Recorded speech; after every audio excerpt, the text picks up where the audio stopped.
Okay, Bismillahir Rahmanir Rahim. So today we are not going to do Quran Tafsir. We'll be doing something different. It's going to be a lot of fun. And I hope you're going to find a lot of benefit in it. So let me start with a story.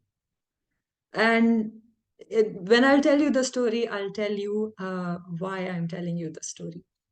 So, when I was, I must be 6 years old. Yeah. Me and my elder sister, we used to live in Azad Kashmir, and Azad Kashmir is a hilly station. It's very beautiful. It has jungles and mountains. And, the children over there, especially when I was 6 years old, the environment was very safe. So people would let their children go and explore the jungles. And I have had a pretty exciting childhood. Me and my sister would go in jungles and explore the trees and the natural life and everything. So it was one of these evenings. My mother had told us to go to sleep in the afternoon, but me and my sister decided to go out and explore the jungles. So first, I remember so clearly, first we went and we got some candies and toffees from the shop, and we decided there was a small, enclosed area on top of a hill, and we decided to go and have our candies over there and enjoy the sunset. So I remember it was like an enclosed area. So I'll draw for you so you have an idea of what was happening there. So there's this place on top of a hill, and it was all covered, and there was a gate over here, and this hill was like till this area. And after this hill, there was a deep pit. Like if I was standing here, then there was nothing ahead of me. It was just a deep pit. So me and my sister, there was a big rock here. So me and my sister, we were sitting here and eating our candies. That's me and my sister sitting here enjoying our candies. And out of nowhere comes a bull. A bull comes and he seems to be pretty angry. And he starts charging towards us. Now, I don't know which one of us was wearing red color, but he started running towards us. And uh, let's say if this is me, this is my sister. My sister just shoot to the entrance and she closed the door, and now she's standing over here. And she's screaming my name, Hina, come over here. And I am just standing here frozen. I did not know what to do. The bull was like here. The bull was here by this time. And like the bull was standing between me and the door. And if I wanted to run back, then there was a deep pit behind me. So I had nowhere to go. So, at that time, I didn't know what to do. So, in the back of our head, I think whenever someone is in trouble and they have no one to call upon, then we pray. That's our last option. So I just prayed that, oh Allah, please save me. And this bull, so I started running towards that direction because I didn't know where else to go. So I have reached the end, and the bull is coming towards me, and there was a bush over here. There was a bush kind of a thing over here. So while I'm standing here, the bull gets stuck in this bush, and then my sister is screaming, Hina, please come outside. And while the bull is stuck over here, I run all the way and out of the gate, and that's how my life was saved. And this was like the most adventurous trip. Thank God I didn't die. It would have been the end of all adventures, but you know, at the end of this incident, we did not tell our mom what happened, obviously, otherwise we would be banned to go out on our own again. But there was a belief that I made that day, and the belief was that God is always with me. Okay. Fast forward to when I was 16. So I told you this incident happened when I was 6 years old. Another incident happened when I was maybe 16 years old. So at this time, I had shifted as the city. I was in Rawalpindi, and I had lots of pets in my home. So once I went outside in my garden. So this is my house, and we had a big green patch surrounding our house, a grassy patch, and I had rabbits which would love the grass. So I came out of the house and I was um, cutting grass for my rabbit. And while I was so busy, I was sitting down and doing my cutting, and I did not know. So, I was looking down at the grass and I was moving forward and cutting the grass. Suddenly, I stopped and I heard the growling of a dog, and I realized that there was a dog sitting right in front of me while I was this close to him.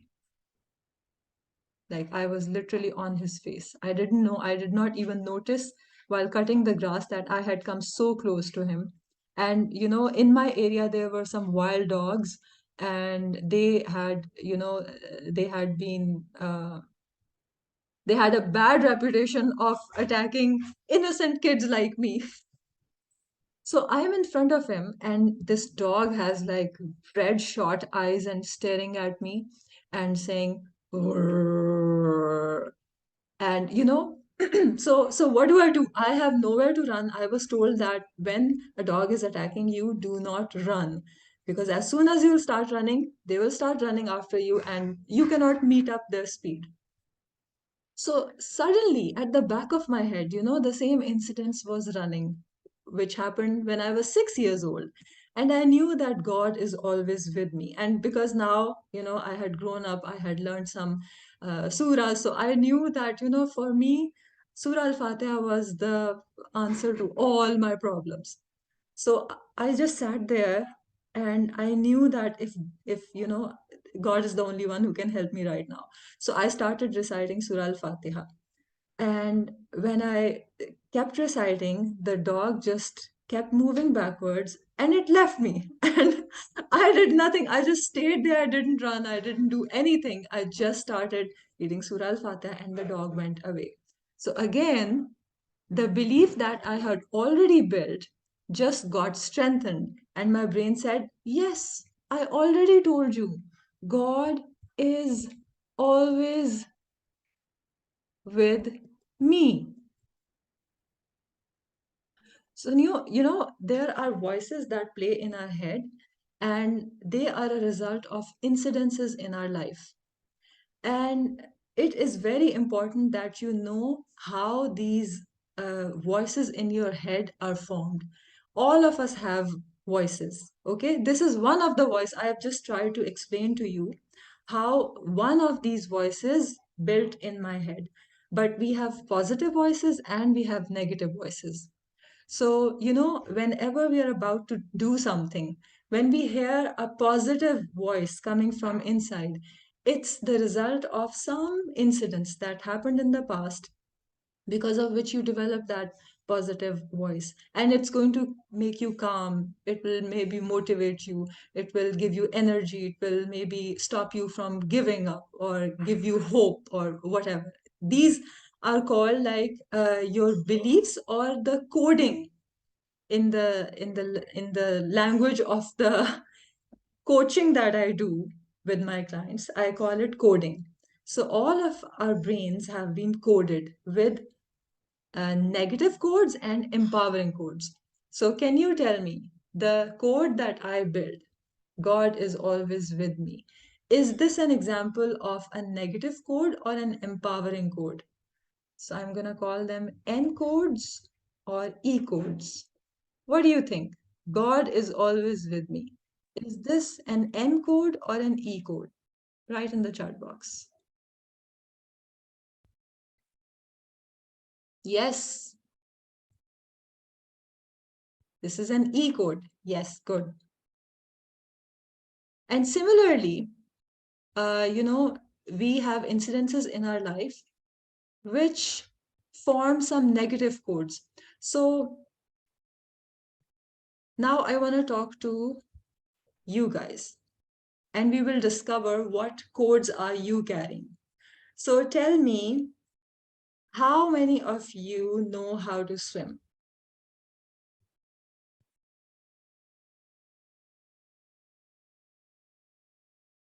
Okay, Zainab knows, Inan knows, Zahra, Hamna. Okay, you know how to swim. Everybody knows. Is there anyone who doesn't know? Especially, is there anyone who is scared of water?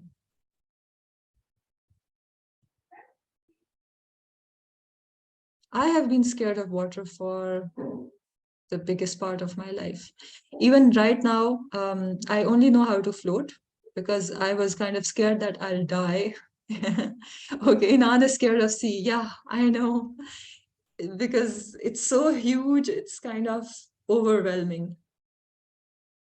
Yeah, and uh, the color of the sea is very mysterious. And when I think of everything that's happening deep down inside, it kind of scares me.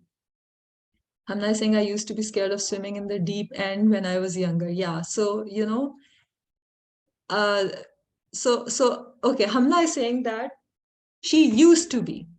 Now she's not scared, but she used to be scared of swimming in the deep end when she was younger. So tell me, Hamna, do you remember what voice would play in your head when you would think of going in the deeper end?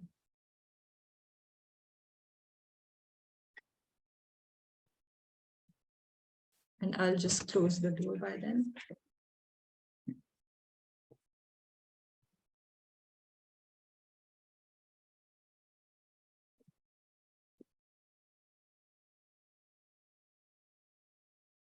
All right. So, this voice, Hamna is saying, I used to think I was going to drown, even though it wasn't that deep.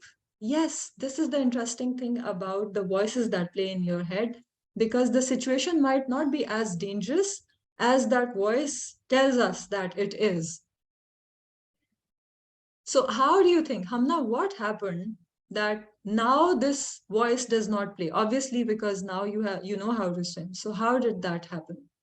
You can unmute yourself and tell me. My teacher, so in our school, when they were teaching us, the pool kind of goes from like, it kind of like slopes down. So she told me to go with my friend and like walk to the deep end. And then I realized like it wasn't actually that deep and I could like swim in it. And it was like, if I like fell to the bottom, I could easily like jump up and I would be at the top. So it wasn't like that deep. And then I wasn't scared anymore. All right. So, Hamna, a question from you. What if you never had a teacher and you never got to know about this? You refused to go in the water because you were so scared. Then what would happen? I don't think I would ever have learned how to swim then because I hated swimming so much because I just like, I was so scared of the deep end. True. So, this is the thing about negative codes that your N codes are like your protective, super protective parents. Like everyone's parents are protective of them. They want the best for their children. So, these negative voices in your head are there for your protection. For example, if you're about to leave the house without your parents' permission, the negative voice is going to tell you, don't do that. Maybe you'll get into trouble. What if you get kidnapped? Then no one would know. So or maybe the voice will play your mom is going to give you a hard time, or all those negative voices which are going to stop you from taking that action are actually for your protection. But sometimes, in life you need to do things which are important for your growth. And those negative voices are acting like super protective parents and not letting us grow. So it's very important to recognize those voices and decide, is this voice doing me good or is this right now stopping me from growing? So you make an informed decision. Okay, so whenever now tell me one thing, everyone write in the chat box one thing that you do not like. Could be anything. Or if there's a person that you're scared of talking to, or an activity that you don't like, or something that you're scared of, and maybe a bug or a spider you're scared of. Okay, Zainab does not like bananas. And someone has given her a heart. That's Hamna. So I suppose Hamna also doesn't like bananas. Saria is saying she doesn't like birds. All right, interesting. Iba says I don't like homework. Oh yeah, who does like homeworks? Zahra is saying I'm afraid of heights. Interesting. People chewing with their mouth open. Wow, that's a big thing in our house. My son, I came to know he has a condition called misophonia. Like he cannot. Chewing is something which is included in social manners, so it doesn't look nice when anyone is chewing with their mouth open. But my son cannot even bear his brother breathing next to him. That's a next level thing. So I hope you don't have misophonia, but yes, chewing with mouth open also annoys me. I don't like going on planes, exams. I would actually cry if you brought a banana near me. Really? Wow. Okay, small weird holes, it triggers uh, trypophobia. Okay, I'm hearing this word first time, but yes, I recently heard my friend tell me that once she got stuck in. Okay, I'm gonna ask Shiza. Shiza, why do you think you are um, scared of small weird holes? Does that bring to you some memory? Can you remember anything from the past? Why do you think you don't like small weird holes?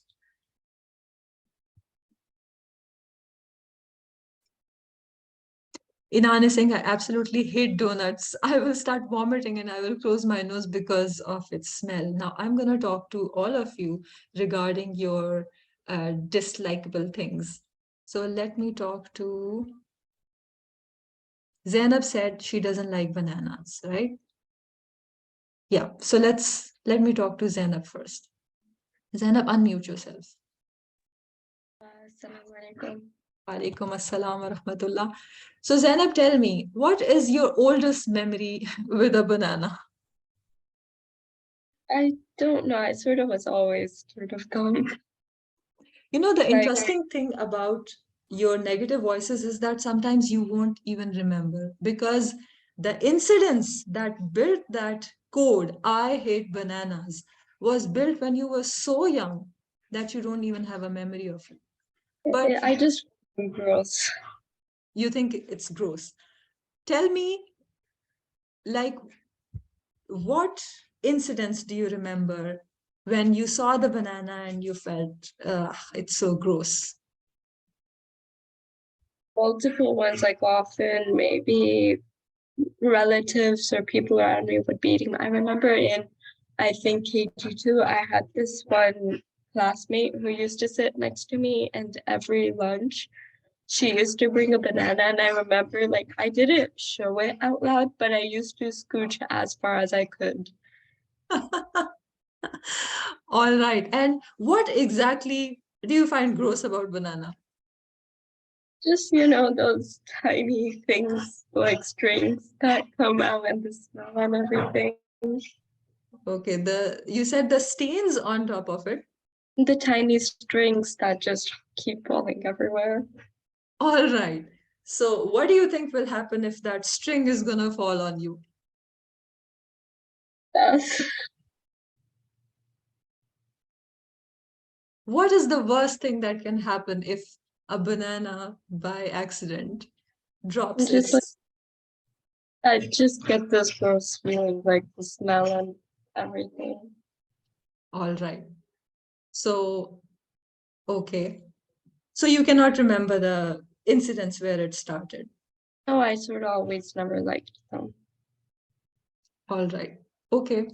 So, there are actually programs for treating people for phobias like height phobia and snake phobia. And I've heard these psychologists, they can do, they have some tools which can make you get rid of your phobias in one sitting. Like my teacher, he told me that his wife had a fear of snakes, and he went to his teacher's program, and by the end of the program she had the snake around her neck. So I really don't know how they do it, but it is possible to treat your phobias.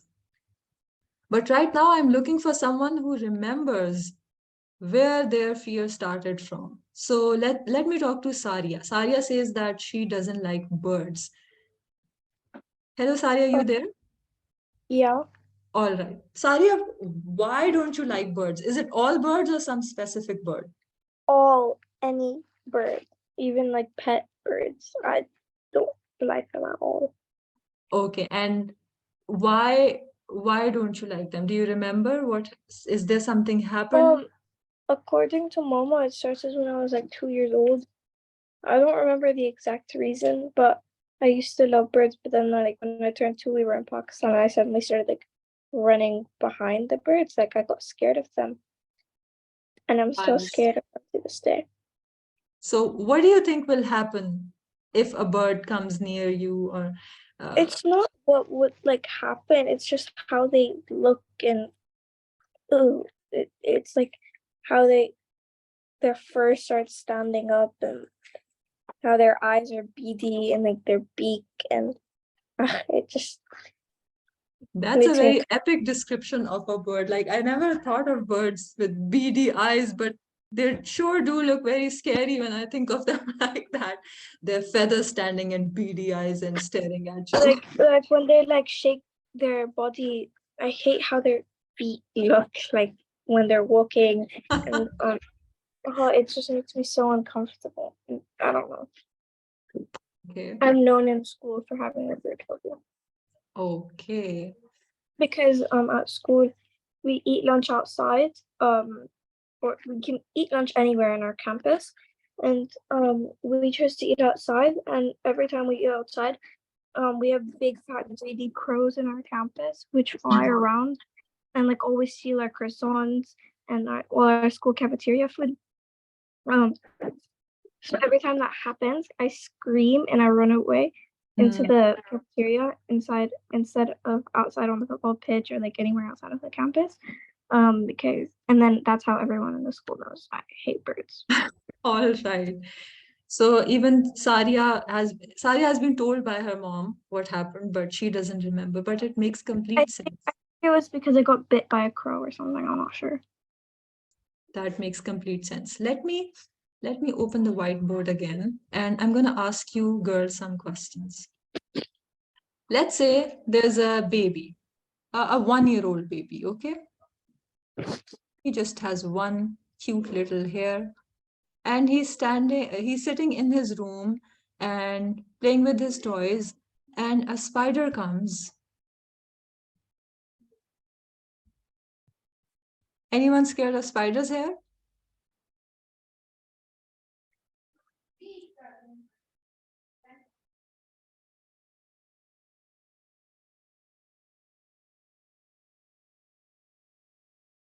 Okay, the spider comes and comes near the baby until it's sitting on its leg. What do you think would be the reaction of this baby? Zahra is scared of spiders. What do you think would be the reaction of this baby? What would the baby think this thing is? What do you think? Inan is saying, I think it would touch it and the baby would think it is a toy. Zahra is saying he would probably take it as a toy or food. Shiza is saying, I'm pretty sure everyone is scared of spiders. Okay. Yeah, I'm sure even I would be scared if a spider is sitting on my hand. But what do you think about this baby who's 1 year old, who has never seen a spider before? What would it think of the spider sitting on his knee?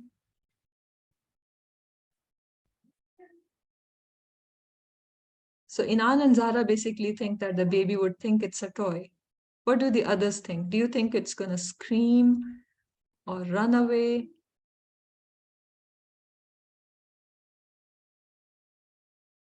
Shizai saying it won't be scared at first, but if it started moving, then it would scream.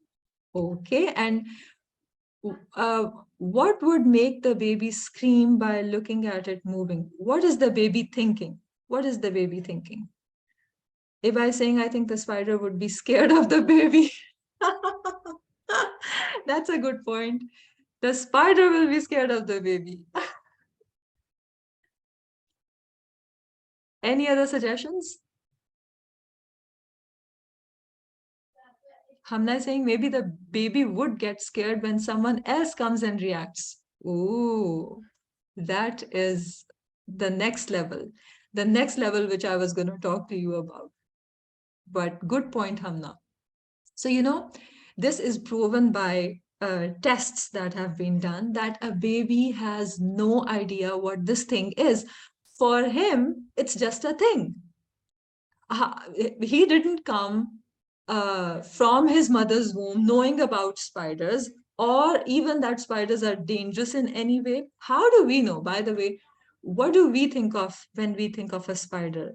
I will tell you my own perception. I think of all the National Geographic videos that I've seen about tarantula spiders biting you, and there are some like, what do you call that? Mother something, black mother or something, and she's the most poisonous, and if she bites you, you're dead in a few seconds. So that's what initiates that fear. If I had not seen those videos, you know, I really wouldn't be that scared, honestly. So there's always a reference that a brain makes. But as a 1-year-old, I have no idea what this thing is. You know, the reason why we think of cockroaches as gross, or like Saria thinks birds have beady eyes and, you know, they fluff their feathers and it's so uh, gross. Although for me, when they fluff their feathers, I find them so cute because they become fat. So it's a difference of experience. It's simply a difference of experience. So like many of you said, this baby is not going to be scared of the spider, and most probably it will start playing with the spider. Unless his mama comes and she sees the baby sitting with a spider and she lets out a huge scream. Ah! There's a spider on my baby's knee. So now the baby looks at the mama and she's running to save her baby.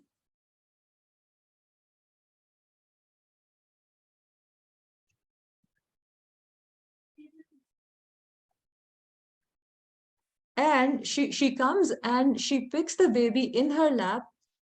And now the baby is looking at her mama's reaction, and the brain is built to make logical connections. Why would my mother scream looking at the spider? The spider must be something bad or dangerous. Now, I know 1-year-old is very young to make these connections, but maybe if it's maybe a 4-year-old or a 5-year-old, and the mom has come in the room and she's screaming her head off and being scared of her baby and, you know, protecting him and hugging him and asking him, "Are you all right?" And the baby would be saying, "Oh, I was having fun until you just came in and ruined it all."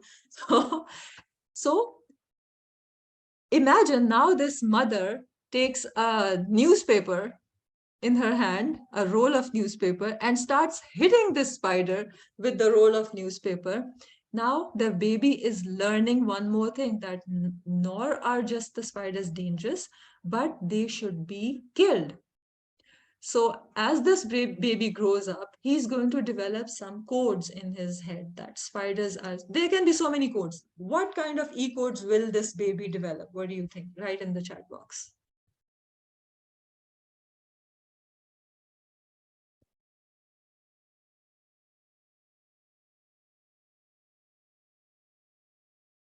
What beliefs is he going to build after this incident? Spiders are dangerous, yes. What else? the spiders are bad and he should kill them. Yes, exactly. So imagine now this baby grows up to be a 25-year-old man, and maybe he's there to propose to a young woman, and a spider comes walking in.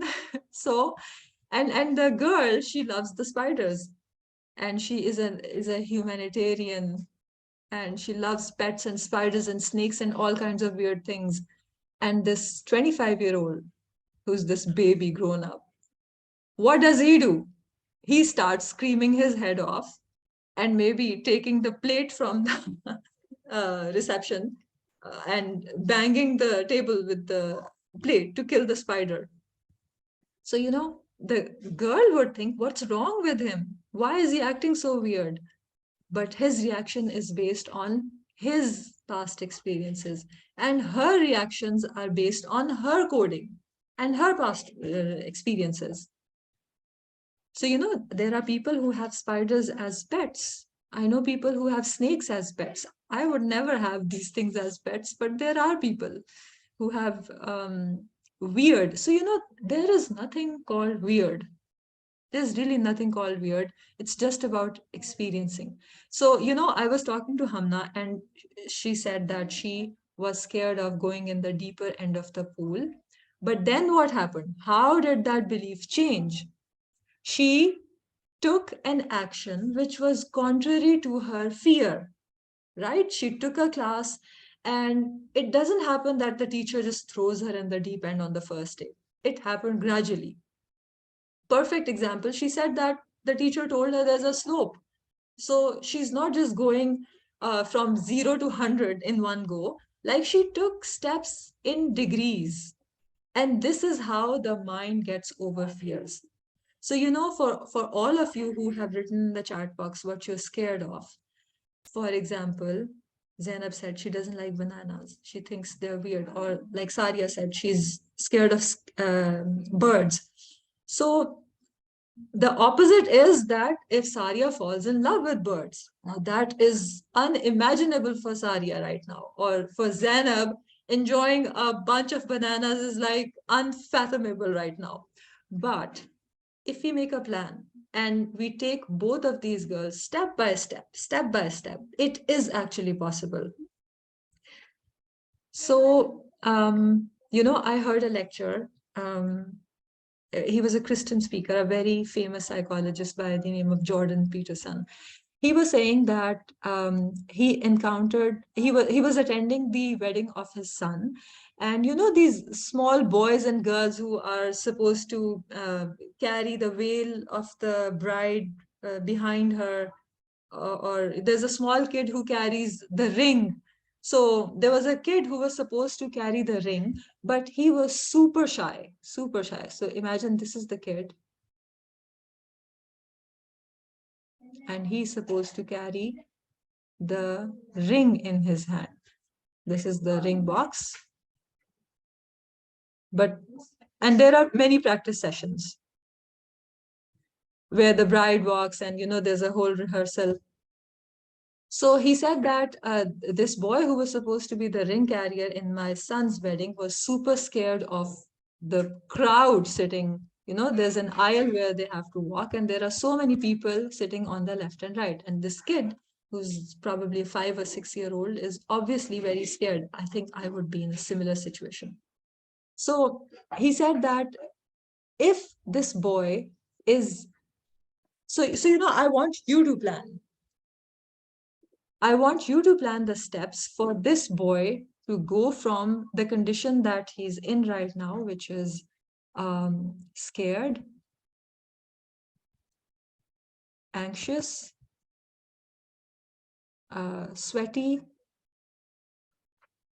frozen maybe, he's not even moving, not responding to any grown-ups' requests for moving his feet. So, kids sometimes react like this. For example, they come in front of a whole gathering, and then their parents say, please say salam to everyone. And you see kids reacting in all different kinds of reactions. Like, some of them would just shy away and without responding, leaving their moms embarrassed. They just leave their moms there. And the mom is giving explanation that, he's just shy. So, or he may get frozen or not respond at all, no response. So from this condition, we want to turn him into a boy who is confident, smiling, walking on his own. I want you to give me a step by step, like just like Hamna's teacher told her that the floor of the pool is slanted. So you're slowly going to go from one step to the other. It's not as scary as you think it is. How can we convince this boy that it's not as scary as he thinks it is? And obviously, if he thinks it's scary, he's getting anxious, scared, sweaty, frozen, it's because of some past incidents. Maybe, his parents forced him into walking in front of a crowd, and maybe he was made fun of, or maybe someone threw a chalk at his face, or whatever bad incidents he had developed some negative codes. So how can we change our negative coding? Okay, by saying first you tell him that no one's going to do anything to him. Awesome idea. So if I can say it in other words, the first step should be mental preparation. Okay, so you're mentally preparing him, talking to them. Do you think it would make a difference to this child if he is talked to before being made to or forced to walk in the aisle? Do you think it makes a difference to you when your parents talk to you before imposing an order on you? Do you think it makes a difference? They say whatever happens in real life, no, whatever happens twice, first in the mind and then in real life. So whatever you have ever done, first it had to happen in your head. Only then it materializes into real world. Okay, so Iba, we have talked to this boy, and he is kind of calm, and we have given him a surety that no one is going to do anything to him. So now, what would make him safe to start walking in this aisle? There's one extreme situation where the hall is crowded, the wedding day. The wedding day is the final, and we picture this boy walking confidently in this aisle.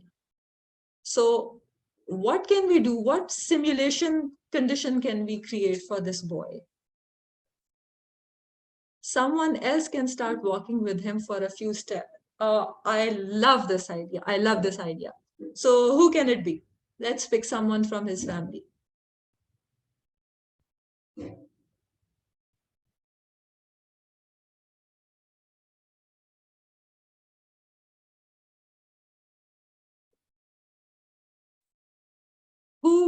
Who would you like to be with you in such a situation? Would any grown-up do, or what kind of a person he should be? Okay, if he has any other older sibling. All right, what if he doesn't get along with this older sibling? Someone who he trusts. Awesome point. Parents could be parents, yes. So let's say he is very attached to his dad. So dad says, let's say his name is Mark. Mark, I'm going to walk with you. But he's scared of all the people around. So what can we do? What can we do?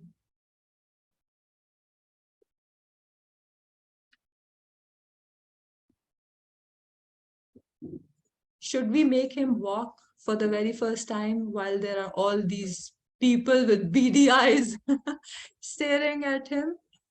Or what could be a prior step to that?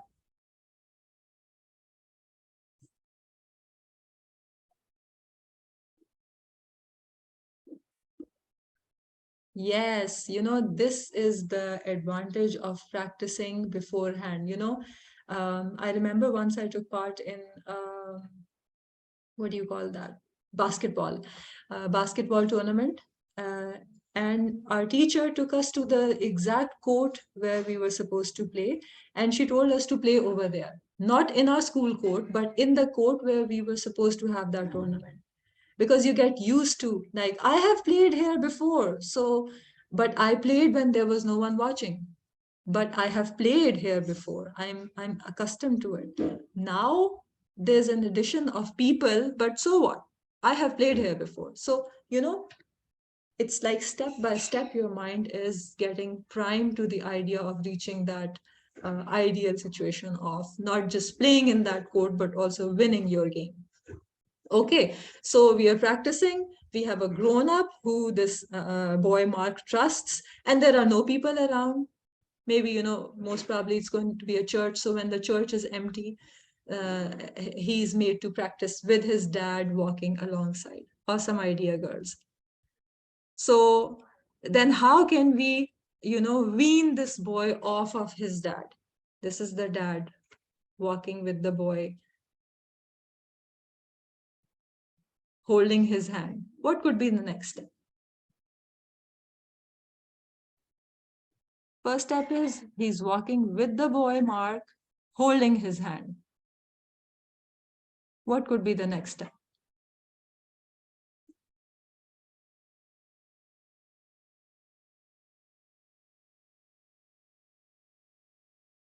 Okay, walks without holding his hand. Awesome. So now they're together, but dad is not holding Mark's hand. What's going to be the first step? The next step you'll take.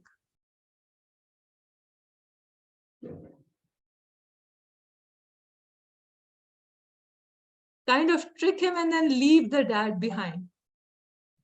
Okay, but maybe he's going to lose trust on his dad. We want to do everything in stages and with his consent. So he is comfortable.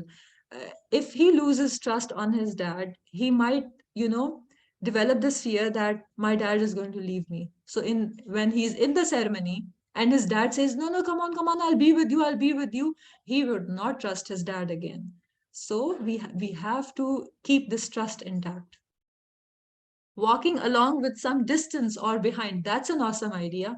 So we can tell the child, we can tell Mark that I walked with you, now I'm going to walk 2 steps behind you. So instead of on the side, I'll walk behind you, but I'm just very close to you. Okay, what's the next step we can take?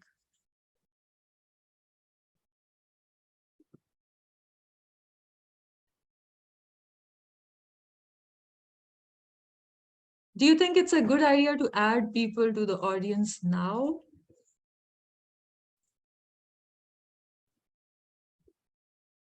What kind of people could they be?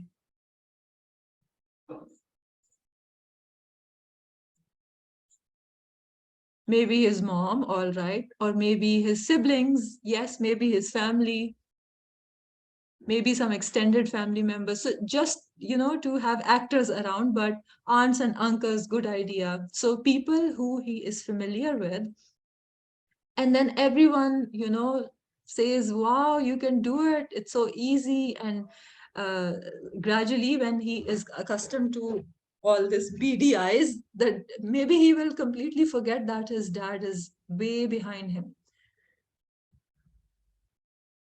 All right, so you see, when we take things in steps, it is possible to make people reach the exact opposite of what they were scared of. Now, let us plan for Saria. How can she, this is a real life situation, and the victim of bird phobia is right here in front of us. So we have to be very considerate of Saria's feelings because Mark was not here. We decided what we wanted to do with him. Now you have to be more careful. I want all of you to decide steps for how can we get over Saria's bird fear. What would be the first step? Let's write it down.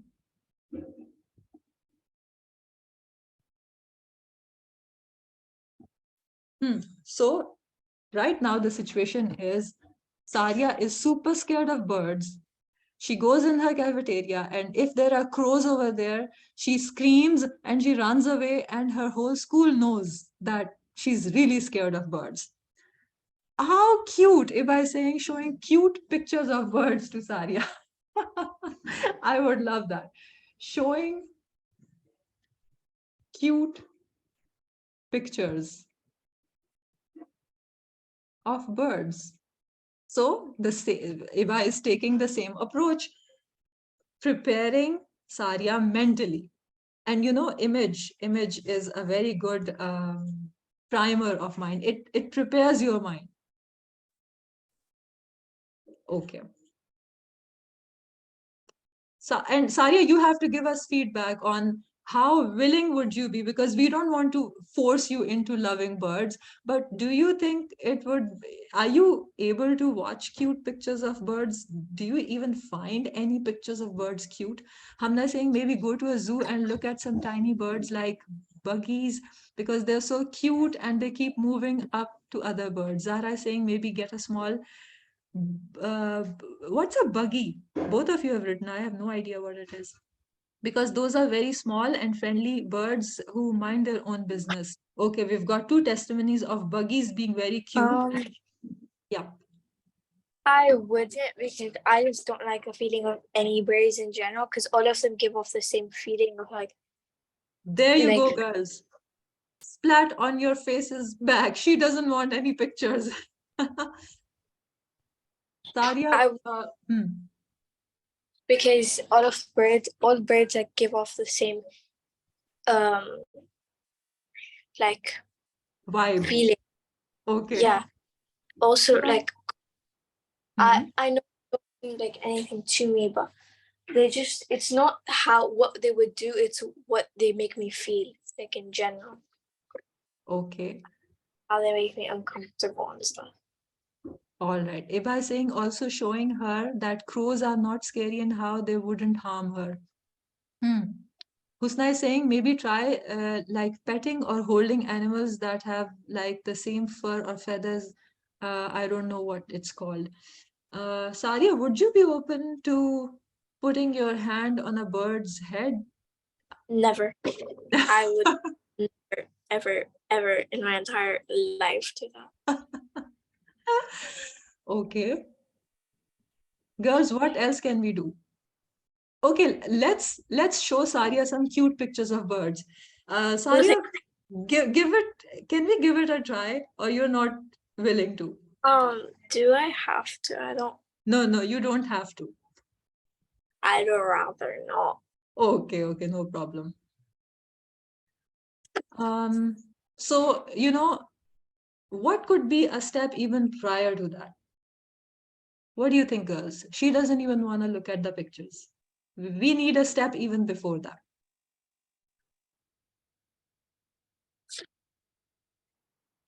To be fair, I'm scared of crows too, but like only crows. Okay.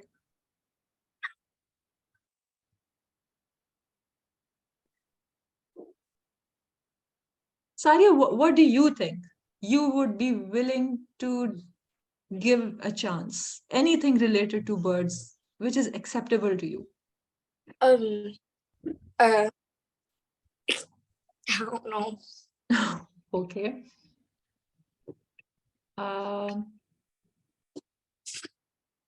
Okay. Then what I can think of, the first step, but let me see if you guys can guess. Maybe explain why they look like they have beady eyes. I was thinking about the same lines, that if she's not willing to talk about how cute birds are, maybe just talking about birds could be the first step. So, Saria, have you been talking about birds before? What do you mean by it? Like, I talk about how I'm scared of them. Okay. Have you gone into detail about, like you just did with us, that how the eyes look beady, and have you done this before?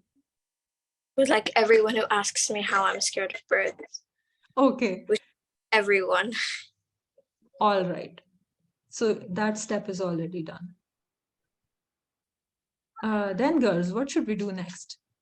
Make me it doesn't make me less scared. It doesn't make me more scared. It just It's just explaining. It doesn't make me feel anything.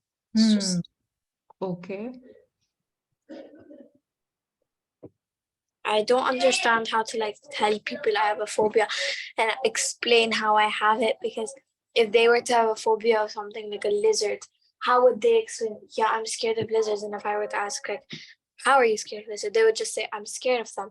Like it's hard to give a description on how you're scared of something. True, I understand. And sometimes people don't even remember where it all started, and they cannot explain. Mhm. Like for example, I had a very yucky feeling when somebody it gives me shivers when somebody you know it's gross when somebody you know puts an ice cream wooden spoon between their teeth and pull it out. Yeah, I can't bear that feeling. It's making me feel so bad. And I don't know where it started from. Or somebody pulling mango seed, it gives the same feeling.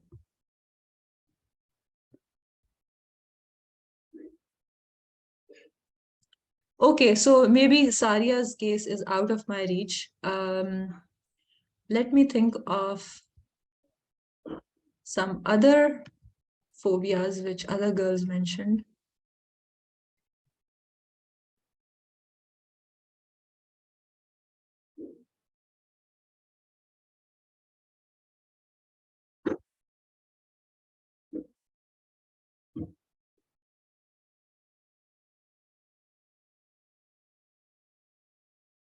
All right, Inan said that she hates donuts. I will start vomiting and I will close my nose because of its smell. Now, I really want to talk to Shiza about the small holes.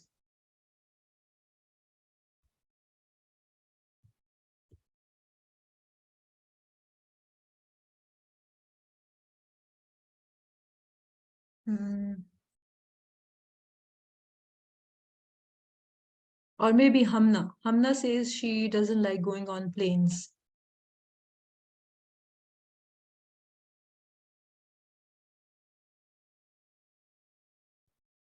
So Hamna, do you remember when it started? Yeah, I remember. Okay, please explain. So basically, like when I was, I think like maybe 8 or 9 years old, we were coming back from Pakistan on a plane, right? And before that, me and my brother, we like loved going on planes so much. Like we like looked forward to it like so much.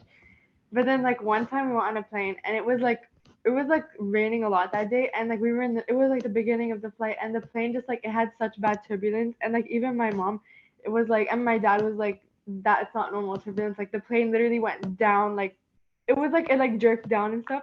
So it was so scary, and like I got so scared, and I literally started crying because I was so scared. And like after that, I hated planes. Like I was like, wow, like I don't like the if I were to die, I don't want to like crash on a plane. Like that's it. Like that's the one way I don't want to like die if I go on a plane. And so after that, I think every time I went into a plane, up until like recently, now I'm kind of like it's not that bad. Like I'm just like kind of I get really like anxiety like when I enter the plane, like when it's like taking off. But like in the middle of it, I'm fine. Like but before I used to like cry so much when I had to go on a plane. I used to get so scared. Makes absolute sense. So again, can you explain to us what happened that made you more at ease?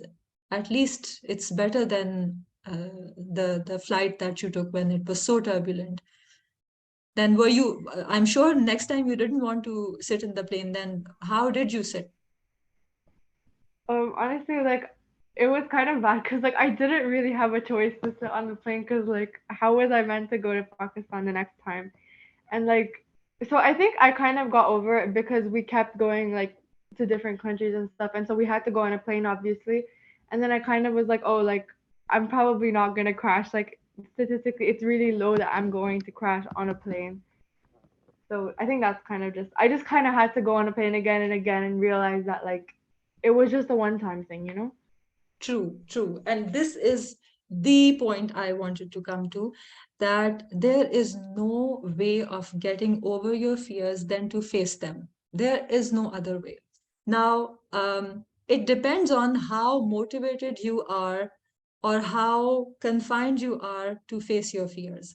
For some people, you know what Allah does is that Allah puts people in a situation where they have no choice but to face their fears.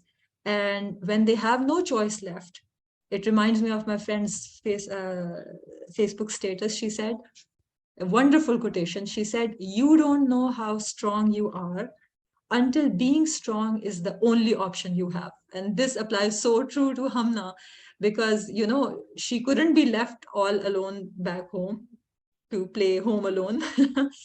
So she had to travel. And, you know, there's also kind of pleasure to it. Like if she has to travel somewhere and all of her family is excited, she doesn't want to be left alone.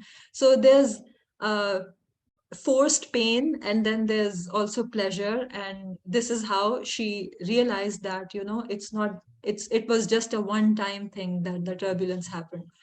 So, you know, the brain, it does form a belief, but the only way it can change its belief is when you give it opposite belief. Okay, this is very important. So I'll draw a picture. So it's like your brain is constantly experiencing, like, you know, every day we are experiencing different incidences, and your brain is forming beliefs. Mostly the beliefs have already been formed, especially at the age that you are right now. Your beliefs are already formed. Zainab thinks bananas are gross. Saria thinks birds are so scary. And, you know, all the like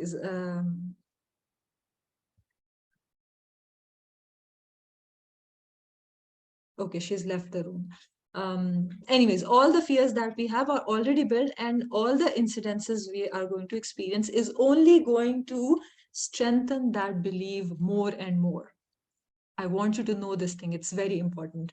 So the beliefs that we have, it's like the brain has two stacks, you know, like two stacks in which it can stack its belief. For example, one stack is birds are lovable. Other stack is birds are scary. So I'm sure something bad happened, and we already know. Saria's mom has told her that when she was 2, she was maybe bit by a crow. That incidence made a belief in her head that crows or birds are scary. And she put that belief in this stack, okay? Then maybe she did have a good experience with birds. Maybe she saw a cute bird in a zoo when she was 3. She did have one file over here also. But then another incident happened, and another bird maybe took her food away. So she stacked it into here. Then she had another incident, and she kept on piling it in this stack. Until now, look at the difference between these two stacks. The experiences which prove to her that birds are scary is way more than the incidences that prove otherwise. The only way she can convince her brain to believe the opposite is to have experiences which fill up this stack. But it's only possible if she is put into those experiences. Now, they can either be by force, and that is difficult because, you know, when you force people to experience something that they don't willingly want to do, they will never reach the same conclusion. Most probably she would be, if I pull Saria, I take her to the zoo and I say, no, I am going to give you an experience that birds are awesome. And I drag her to myself and I take her to the parrot. She will be so scared that looking at her reaction, the bird will be very scared from her and maybe think she's a threat, and the bird might hit Saria and Saria would say, I told you I hate birds. Flop idea. So it's a bad idea forcing people to experience something. The only way a person can change his beliefs is when he wants to do it himself. And that's why Allah subhanahu wa ta'ala says in Quran that I do not change the condition of the people until they change their condition themselves. And that's why Allah says in Quran, La ikraha fid deen. There is no compulsion um, in uh, in religion. You cannot force anyone to believe that Islam is the right religion until they come to that conclusion themselves. So the only way Saria can change her belief is if Saria is somehow put in such a situation by Allah. I don't think I can do it. By Allah, where she sees the need to love birds. And she says, I cannot survive until I start loving the birds. So I have to do something about it. Only then she will allow us to show her pictures of the birds. People can only help you when you are willing to change. But obviously, right now, Saria has no need of loving birds. Her life is going awesome. She has a stack of books in her house and she's loving her life. She has friends. Why does she need to love birds? So she doesn't see any value in it. But there are incidences in your life where you have to face your fears, like Hamna. She will have to travel. If she keeps sitting with that belief that planes are scary or dangerous, then her life would be stopped. So this is an excellent example. She was forced to experience that incidents where the plane was not turbulent. And this is how her brain stacked files in the opposite. And obviously, the plane is not always turbulent. Yes, it is maybe 5% of the times, but the more she's going to experience that incidence, the more her brain is going to form a code which is more real. So sometimes what we do, we make a belief and we are never willing to experience the opposite. For example, what kind of beliefs could we have about Christians? Write in the chat box. What is a negative belief we might have of non-Muslims?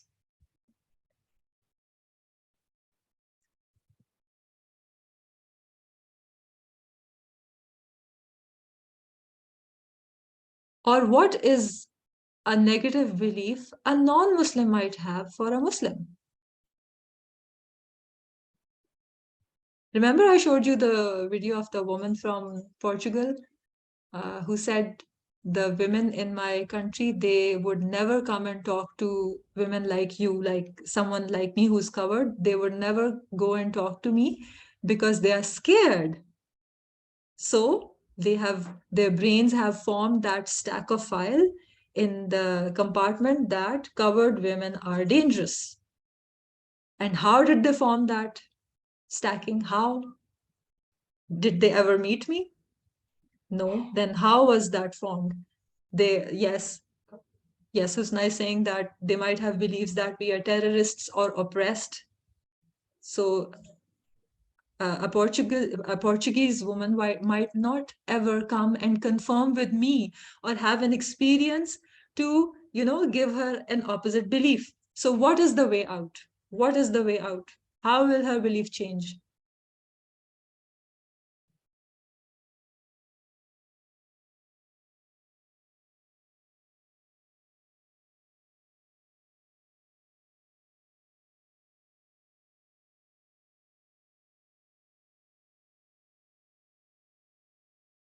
How will the belief of this Portuguese woman, how did it change, by the way? It did change. If you remember the video, I asked her, what did you find most surprising about Dubai? And she said, you.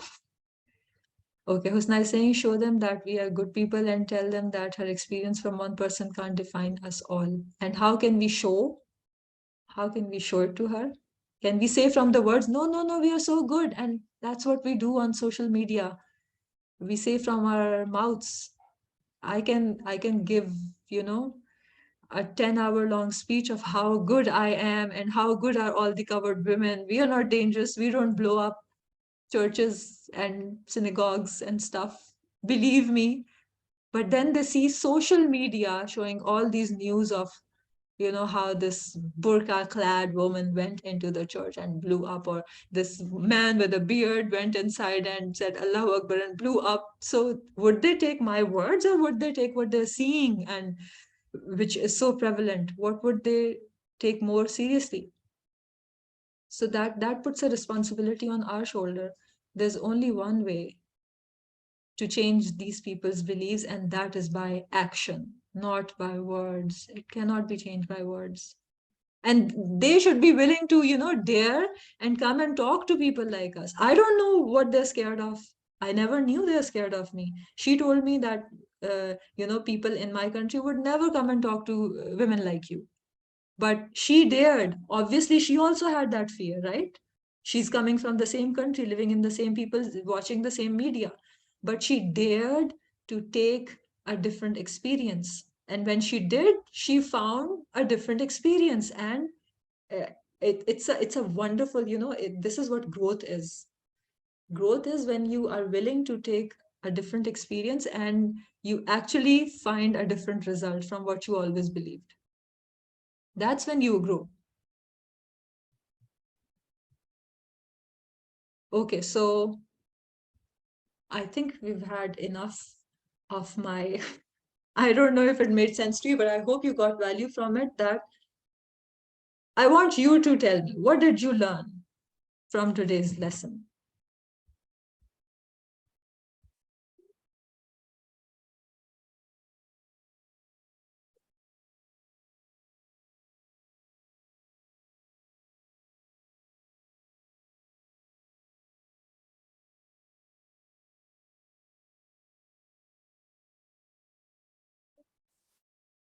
Okay, let me unmute you.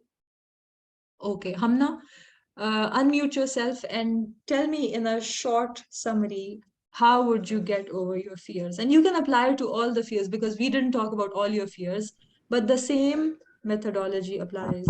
What will you do to overcome your fears?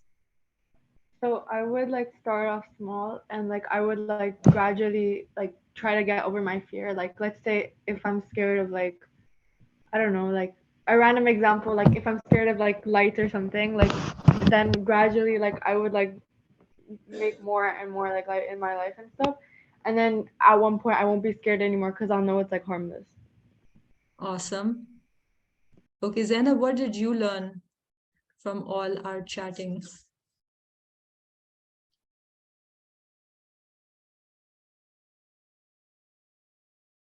Share anything, big, small. Quite a lot about fears and how we can treat them, and they're just like sort of, your own mindset. You can always like go forward and do something for them. All right. Zahra, what did you learn?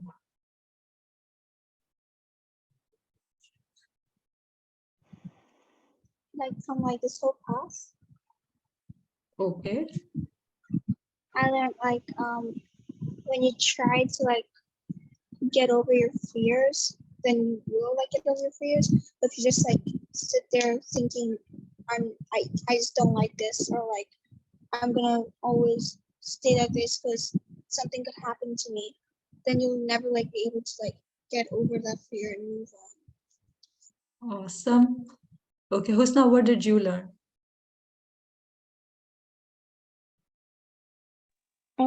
That there's always like not always, but there's most probably a way for you to get over your fears one way or another. True. Very true. Ramin, what did you learn?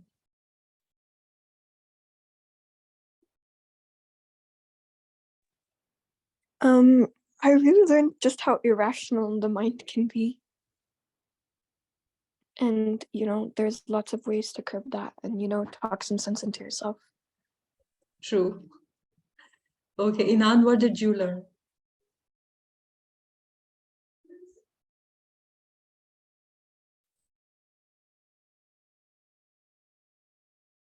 Me? Yeah, you?